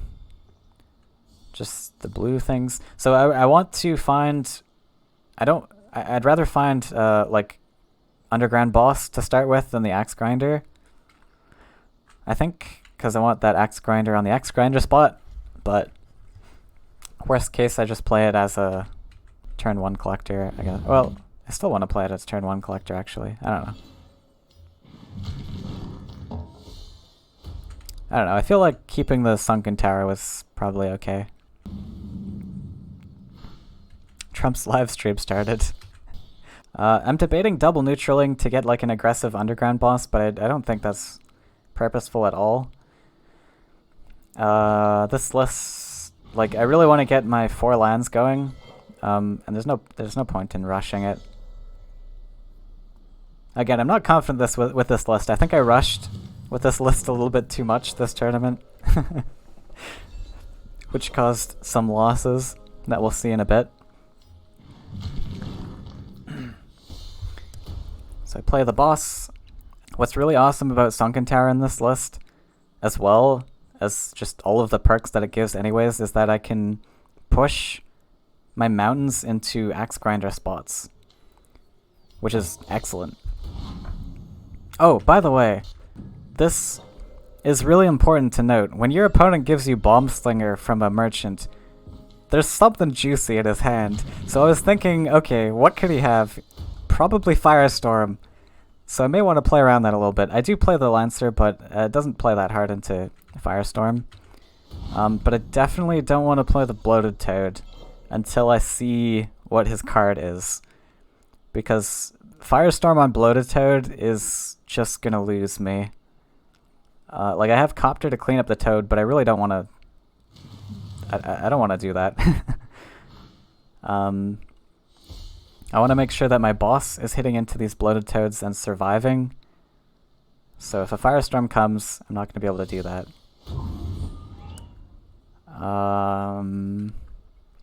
That was a mistake. Oh, right. So he forgot to dash it, or like he maybe misclicked or something. Wanted to dash that between walls. This is awesome. This is really awesome, because I get to clear this now with my Humbling Vision in hand. Humbling Vision is kind of my answer to Soul Eater, I guess, but like when I can get such an early value trade like this, you have to take it, of course. So yeah, we're gonna Sunken Tower, get such a nice juicy value hit. So I'm thinking of moving here instead, giving up the collection spot, because he can swarm a lot, so I kind of want this more aggressive land. Also, this brings my mountain for Copter a lot closer to all of his creatures. So I think this land's kind of important there. And then I step up the Jumper so that I can contest more things. And I'm debating playing the Bloated Toad here, but also thinking about Firestorm. I mean, the fact that you have to play around Firestorm against a green-yellow deck is ridiculous. Like, what is this meta we're living in? Remember when Boss was a 3/4? Ugh, that was disgusting. Boss has a 3/4? Blech. And there's the Firestorm, which is awesome that I had to draw that out from his hand, because that was such a fine Firestorm for me. Like, he probably wanted to do that because he wanted to clear the boss, but Now I can safely play my Bloated Toad without the fear of being firestormed. Can also play this Underground Brigand now pretty safely. I guess the other card... Yeah, I mean Firestorm was pretty likely. I don't know what else he could have. Frog Tosser? Or Soul Eater? Soul Eater's actually kind of spooky.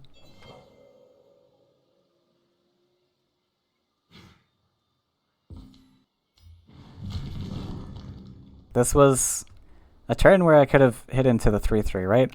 But I felt that I wanted to hit face and just Flame Burst it, because I get this guy to constantly hit face. I get the extra 2 attack because Flame Burst is an event. There's an option to play Cap 10, but I think Brigand plus Toad is just so much aggression. And then I have so many answers, like there's no way that he can Wind Soldier this, because I get to value hit with the Brigand, or I've got the Copter line. Oh, also, flying on Merchant is so strong, because you can just drop the Merchant here, put all your lands on this side, and just let it double collect. And like a 3-3 body is so difficult to deal with, only Flame Burst can answer it. Like Wind Soldier, if your lands are building the same side, you can't answer it. It's just such a OP card. Yeah, so that was a Wind Soldier. Really awkward for him, because now my Brigand gets to hit face. Elderwood Hermit. Yeah. So now I get to get a free face hit with that Brigand. Very nice. And then... So I'm going to put this 3-3 on the side where it can... Because I kind of want the Bloated Toad to die, to be honest. In this particular list, it's actually kind of nice. Forcing your opponent to invest extra resources to kill the Bloated Toad, only for you to swing back with a Rakoa Copter. Husk is like... Merchant's better than Husk, even. Husk is a little bit oppressive as well, but Merchant's is a lot more so. So he Wind Soldier to clear the Bloated Toad, which means... So you have to realize that this is 3 Faeria that he had to invest into killing my 1 Faeria Bloated Toad. And I just get to...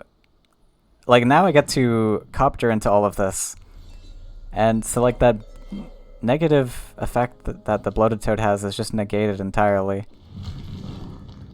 And this is just a winning line, I think. I don't see many ways that Lizard can come back from that.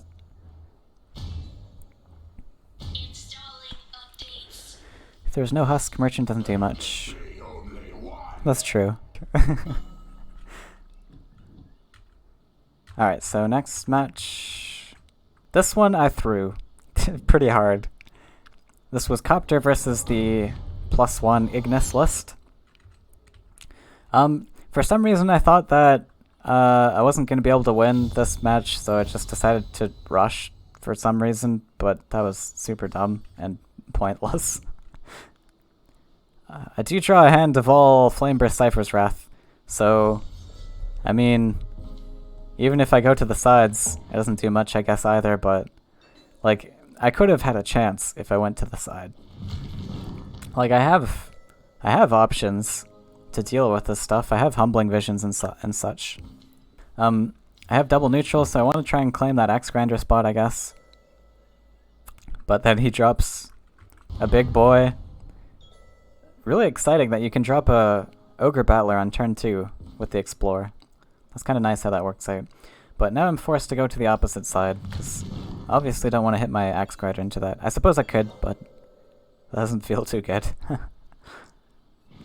Other thing, we get to like leave the 6-9 over here for now, and don't have to deal with it for a while.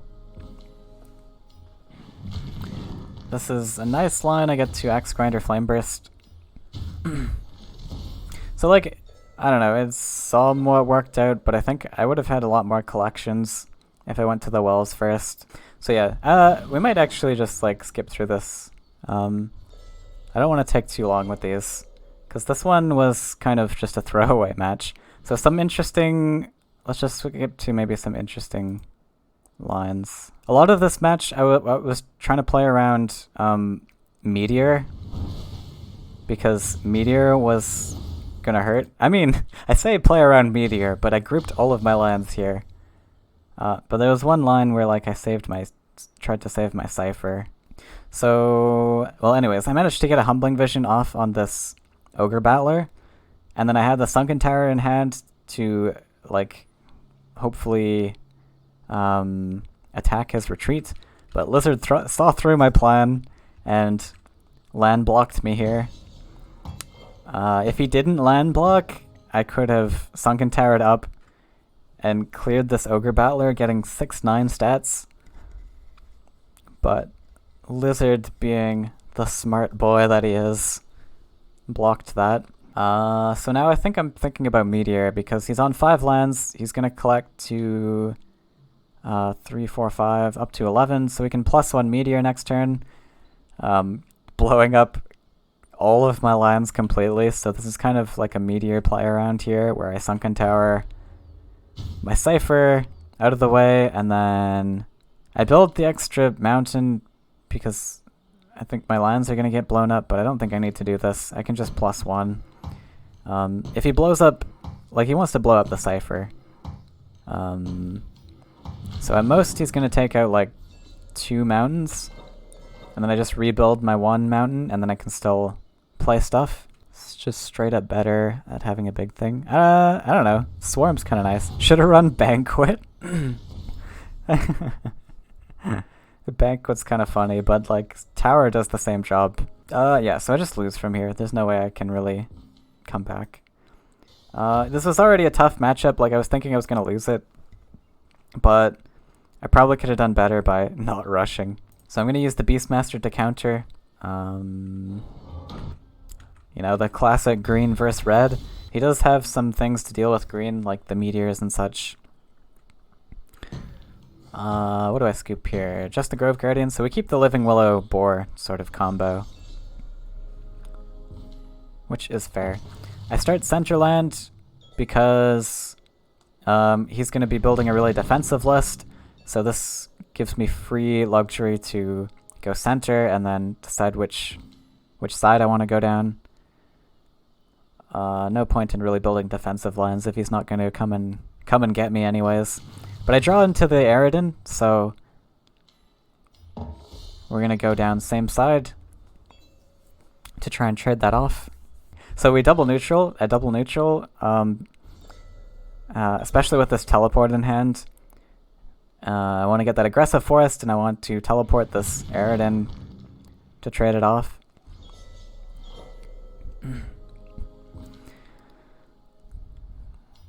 What's really nice also with this hand with the Grove Guardian is it's going to get 7 life. So I can use the Grove Guardian to contest the Ogre Battler. Ancient Boar is a 5, 6. Yeah, so solid stats. Like, there's... I think... does he run Ground Shaker? I can't remember. So he drops Axe Grinder as a collector. I think I topped... wait. Never mind. Not here. So this is a mistake, I think. I dashed the boar onto the mountain, but like that doesn't like he can easily find an answer here and then just drop a creature. Actually, I think he drops Ground Shaker. But yeah, I should have kept the boar here so that I had the option to collect. No point in dashing it, because stepping on this mountain doesn't do anything. Like, he doesn't want to play anything on that mountain anyways. And yeah, he finds Ground Shaker. So if I had it on this forest, I had the option to step back and collect if I wanted to. I guess I want it probably hit face anyways, I guess. Yeah, I guess it didn't matter so much because probably the line was to hit face regardless. But just to be safe, that forest spot was probably better. So we find Deepwood Stalker. Yeah, top decking the Deepwood Stalker is huge, because now I get to value clear this Axe Grinder, taking away that double collector from him. And then I drop Living Willow as a taunt, so that my boar is just kind of protected here. He's free to hit face if he wants to. Deepwood Stalker goes into a collection position. Alright, let's skip ahead a little bit. So he finds Ground Shaker, which is kind of nice for him, because he gets to set up that double collector and clear my Stalker. And now I can't really deal with that. So I gotta draw for some more options. I've got 9 Faeria to spend here. Now that he's hit into the Living Willow, I probably actually want to clear this Ground Shaker, because I actually have the clear this time. So yeah, we clear it, step up, and then drop a big boy. Meteor's no threat just yet, but I do have to keep an eye on it. I don't want to get surprise meteored on and invest too heavily in one area with all my creatures. So let's see. What am I doing here? I want to hit so he's in meteor threshold now. He can step down, collect. Putting him up to 12 for meteor. So I want to make sure I spread my creatures out a little bit. And I think the best spot is just to contest this double collector here. The double neutral just lets me hit for an extra 2 and then gives me that land that I can collect and hit with. But look, he doesn't have meteor, which is really good for me. It means I can just win from here. Oh, he did have meteor. Oh, but I guess he just didn't value it. I just beat Cheese with Rush. I beat Cheese with Beastmaster Rush. So this is the monstrosity list. This one took a while, so I'm gonna skip through it a lot, I think. But we start with Beastmaster. Let's just try and find some interesting lines. So this match is really important. Monstrosity is the only way that he can beat me, really, I think, unless he like gets an early game board clear. But like Monstrosity is the big thing I need to worry about. So I want to save my tricks to dealing with these monstrosities. I want to save my teleports. Actually, teleport's my only real way to kill the monstrosity. Like, I've got Voice of Truth, but they don't, like, Voice of Truth doesn't really do much against monstrosity. It just, like, it calms them down a little bit for a short while. But I want to make sure I'm saving my Grove Guardian, my Grove Colors to fighting the monstrosity as much as possible, I think. This one was interesting. Yeah, this one could have went better. I think I made some mistake plays, but maybe I need to play yellow more to get the feel for what yellow can do.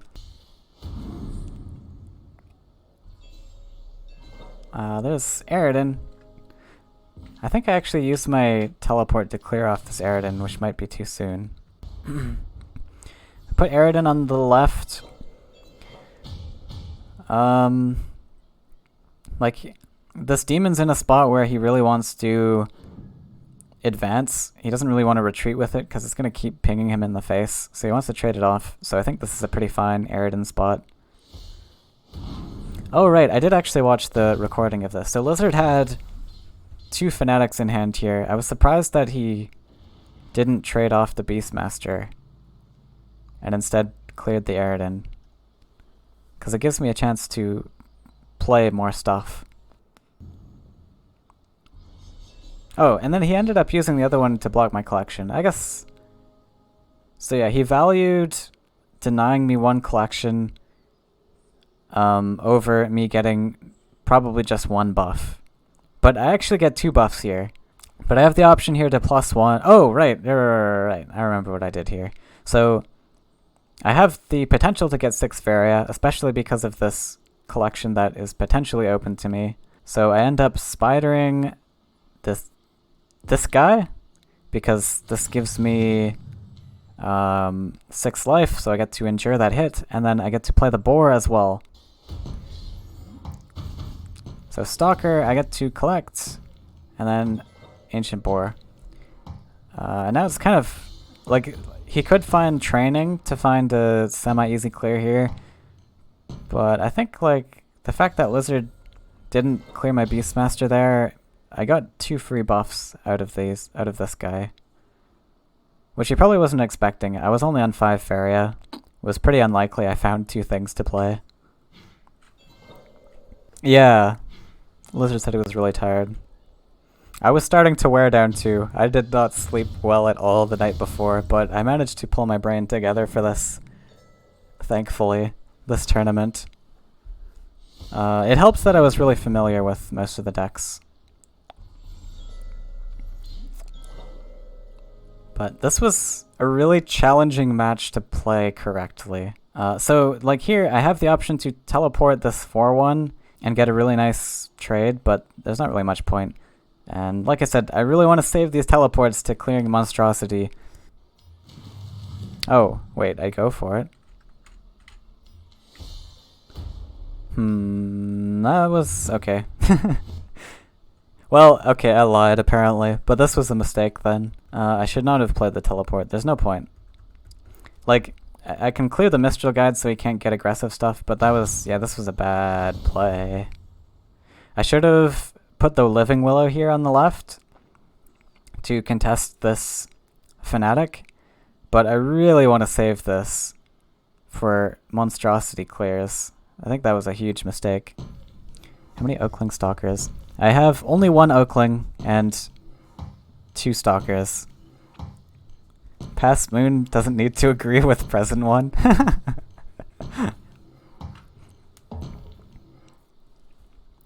Yeah, this play, like if I saved that teleport, that might have saved me a little bit in this game. Step my things back so I can't get value traded with the Manta. This Manta's super awkward because I've got this 2 attack out front, so it's not doing much. One Oakling, 2 Stalker only. I didn't find room because I have so many flex cards. Like I've got 2 Voice of Truth, which I felt were important. They didn't see much play this tournament though. I probably could have just brought 1 and then 2 Oaklings maybe. Oakling would have been really nice because there wasn't any Nightmare and there was very little blue. So yeah, can you imagine if I saved the teleport and put a Willow here instead, I could have teleported and killed this Monstrosity for free here because he didn't actually end up trading anything. And that would have probably won me the game, actually.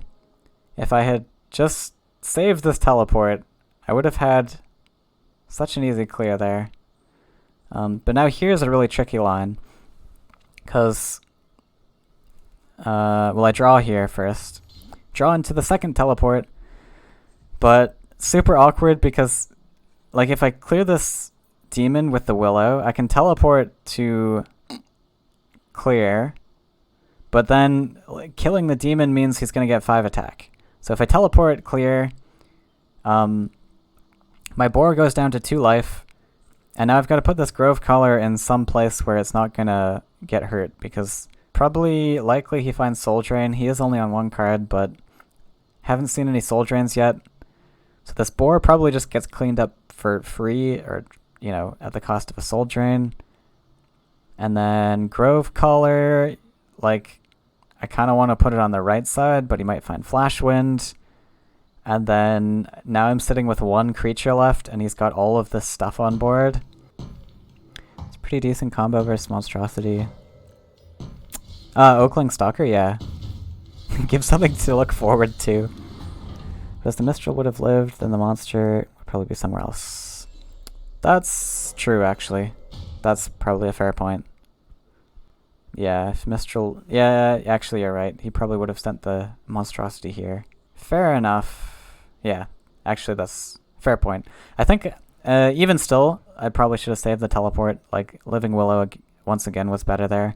Because then I could have, at least in the future, teleported and traded into it. So the line that I do... I maybe should have just gone for the whole, like, kill and then teleport, but... I decided to command, kill, and then play this. The issue with this is that now this Living Willow is still in range of the Monstrosity, so he gets to value hit into this. So he can clear with the Fanatic, puts this up to 6 attack, and he can clear with this. Yeah, not quite a full clear, but... If there was a Soul Drain, there was a full clear on the right side. And it's pretty devastating, just leaving this Willow in range of the Monstrosity. Could have stepped 3-5 to avoid a collection if he trades. Ah, true also, yeah. I should have stepped this back, probably. Because he could have found also a trade on this side. Yeah, so anyways, because I didn't do that line... oh, he did find a full clear. Wait, what happened? Okay, yeah, there was a soul drain. So we did find full clear, and now I'm forced to use this teleport to give up my entire board. I do get to double collect, but also 3 life super awkward. I can't even just drop Oakling if I want to. Yeah.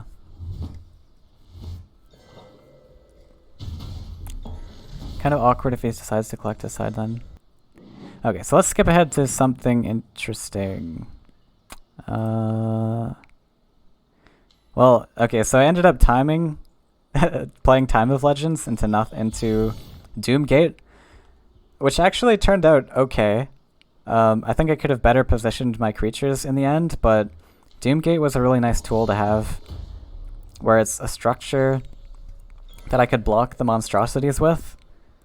So it's not easily like soul drained. I guess it's also not easily Wind Soldiered. Actually, I watched the VOD and Summer pointed out that Wind Soldier can clear this, but then the Wind Soldiers won't die, so it blocks the land, or blocks the space. Let's jump ahead to when the monstrosities were on board. Okay, so here, this is something interesting that I started to notice as I was looking at this match yesterday myself. So Lizard has positioned his monstrosities in places where both of them are within sort of one Flashwind space away, and they're both targeting this space right here where the Living Willow is. Like other face spots are really awkward to get to because they require two movement tricks to get to.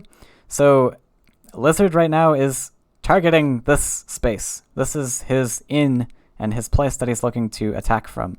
So what I should be doing in this position is really enforcing this left side as much as possible.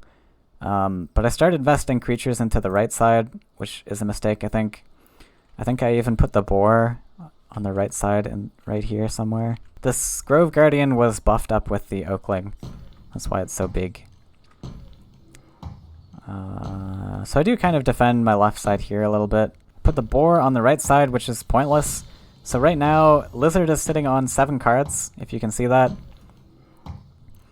I'm never going to break through this. I'm out of teleports now. I am out of stalkers, I believe. Out of Oaklings.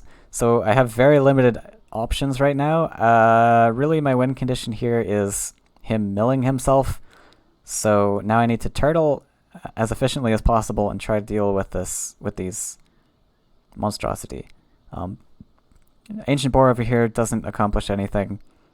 It should be on the right side because, as I pointed out, he's trying to target these spaces. Yeah, all teleports have been used, so no options left. I have this Voice of Truth and a second Voice of Truth left in my deck, which doesn't do much against double monstrosity.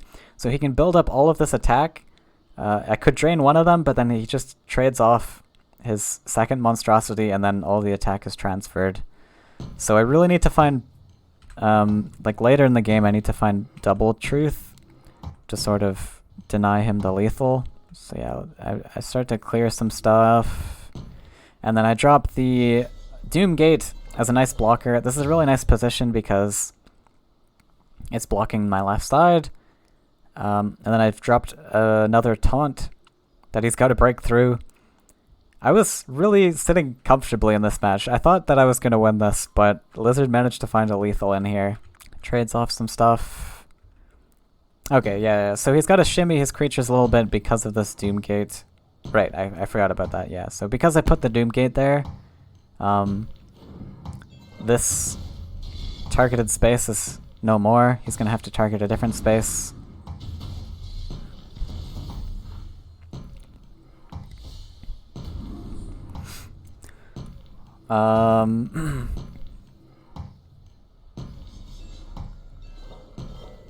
Yeah, so I think here I kind of want to like maybe even build a land center so that I can protect this central line even more. Voice of Truth doesn't feel great coming down, like I said, but it is a body blocker, which might actually be important. I draw, find Beastmaster. Honestly, Voice of Truth isn't bad here also. I think this is the turn where Lizard finds the lethal. And if I had Voice of Truth, like I could Voice of Truth this center monstrosity, which takes away his hit into the Grove Guardian, and then he's got to find a movement trick. Well, no, it doesn't really matter, does it? I think you want to draw with Doomgate. That's true, actually. I could draw with Doomgate to try and find the second voice. Because Voice of Truth, like Lizard was saying, voice doesn't do much, but I feel like double voice in this position was really strong if I managed to find it. Because he's only got 9 attack here, which means he's got to hit face with it twice. But the golem got stuck on the left side. The way you win in theory is by protecting your taunts. Yeah, that's true also. The golem kind of wasn't doing much there. Hey, Saturn! Thanks for the cheer. RIP. Thank you.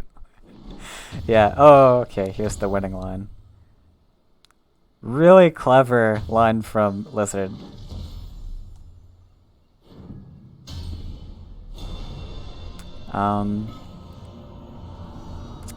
But you know, I'm happy to go out that way. That was kind of an exciting line to see. But yeah, the golem wasn't doing much.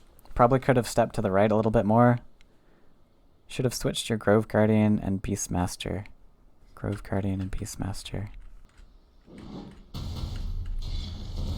Actually, yeah, that could have done something, because then he's kind of forced to attack the taunt. The Beastmaster survives. Very true. Yeah. So yeah, there's different ways that I could have blocked a little bit better, but he managed to find it. So what was the last match? Oh, green-blue jump, right. So yeah, I thought this matchup would go reasonably well. I had Frog Tossers to do stuff.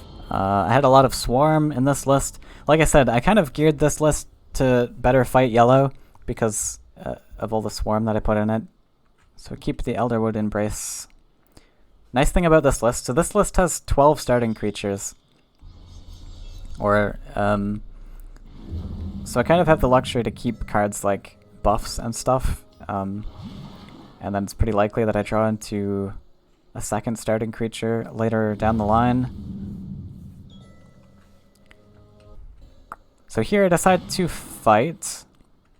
This is kind of a bold move by me. But, I do have 2 creatures on board, so I think it's going to be pretty difficult for Lizard to deal with it. He's going to need Wind Soldier plus Training, and then Soul Drain. And as long as I keep 1 creature collecting on board, I think I should be okay. I mean, he could have, like, Wind Soldier Traininged Demon Wing. So I don't know. This could have been a pretty risky line for me. Okay, let's jump ahead. So Mistral Guide, yeah, just drop some stuff. So here I just want to keep building my special lands. Oh, I was saving, so by the way, I forgot to mention, I put the Warrior first and then the Trainer because I didn't feel, like, a 5/5 is not very useful on board. I kind of wanted to save it for the Ninja Toad, or like maybe a 5/5 is useful, but I want to kind of invest that buff later on. The 4/4 can contest Shaitan Demon, it can contest Mistral Guide, so 4/4 stats is pretty solid. I didn't think I needed 5/5. And yeah, Ninja Toad into Mistral Guide's pretty nice. I actually have the option, wait, no, not here. Yeah, I was kind of 1 land away from being able to sort of Ninja Toad this Mistral Guide, but so I give up that potential Ninja Toad line because I want to swarm a little bit. I want to guarantee that I have a collector because if I ever lose my collections, I probably lose this match. So I just drop the 5/5 and I position my creatures this way so that the weakest body is on this land. I want to make sure that my sturdy bodies are on the I don't know, we need a name for this. Like the jumping lands, the well spots for the jumpers. Hex points. Oh, hex points. Oh, because it makes a hexagon. Yeah, okay. Yeah, okay, I like that. Hex points. This is a bit strange. Well, okay, so this stops me from collecting. Yeah, fair enough. He finds training, so he gets the clear.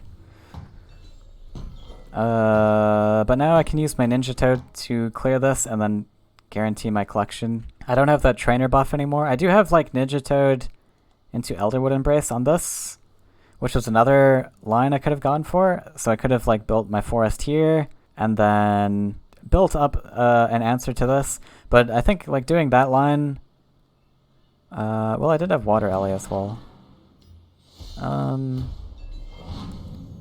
Yeah, but like doing that line defensively, he could just not collect, and then I'm not advancing my collections at all.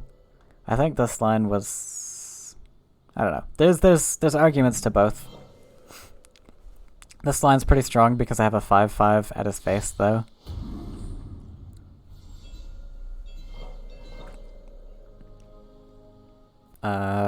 So here I have the option to play both Water Alley plus something else. Like, I guess I could Elderwood Embrace this, but it's not collecting for him right now, so there's not a huge point in really doing anything. So I think what I do here, I play the trainer on the well, and then I put a 4/4 Water Alley to contest this 4/4 Mistral Guide. I don't want to build this land because you can just step onto it and then drop a desert, drop some aggressive things. And I know that like he's probably going to double collect anyways with it, so I want to build this lake because thinking about the future, if he steps up, I don't want to step into this position in trade range. I'm going to want to step onto this lake anyways. So that's why I build the lake there. So he steps up, double collects, he finds double Wind Soldier here.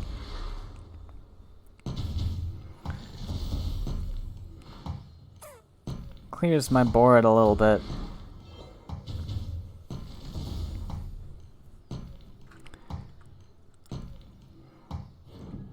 Steps into trade range. But, I've got this 5/5 here, which oh, he flash wins as well, okay. Yeah, so it's a little bit awkward. So I make a mistake here, for sure. So there's an option to Tide Lord here and collect anyways, just ignore the 5/5 stats. There's an option to pre-buff the Triton. I end up going for this double neutral pre-buff, but I realize like I pre-buff and then I'm like, wait, if I hit into this, he still gets the 2/2 that collects anyways. So I throw in that was a mistake.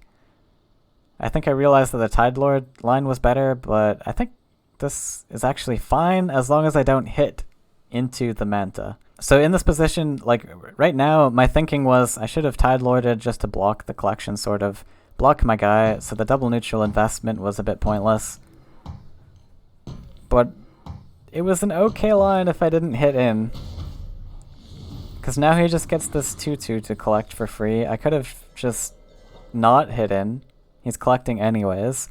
And then it's really difficult for him to deal with. And then I can just follow up with other stuff on the next turn. Other Tide Lords and stuff.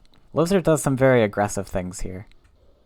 So he flash wins the Mistral Guide to get this clear, but before he does so, he's going to drop a lot of aggression with... So there's an Emissary and a Monstrosity. So makes sure to play the Monstrosity before hitting in to get that buff. Yeah, so there's a tosser draw. Oh, this next top deck is huge for me too. Yeah, so going super aggressive and leaving my double collector is kind of scary against green-blue. Although it didn't look like he had an answer to it. This means I get to keep double collecting. So I draw a Triton Trainer, which is huge because I get to now Tosser and Trainer. I was a little bit spooked by all this aggression, but now I'm feeling pretty confident that I can defend. There's a land here. Oh, yeah, he stepped his Manta in. Well, that wasn't really anywhere out of tosser range. I want to make sure you play the trainer first before the tosser, so that the 2/2 that spawns becomes a 3/3 and can contest the 5/3 flyer here. So that's really important on the order. I'm thinking of putting trainer here, but I need to defend this. I need to defend this aggression. I think this is the play. Like, I don't see a point in defending with my trainer. Yeah, no, we always put it here. Because now he's kind of got to deal with this double collector. Because this is going to give me... Like, I have clears on all of his stuff. I'm going to have this double collector going, so he probably wants to, like, trade his monstrosity in, but now I should be able to just keep board control from here. Yeah, I think Lizard thinks about it a little bit, but he's super tired, so he throws in the towel, decides he doesn't want to try to wait that out. So we got first place with this lineup. I'm so happy the Bloated Toad made it. No husks were used in the making of this recording, which was kind of nice.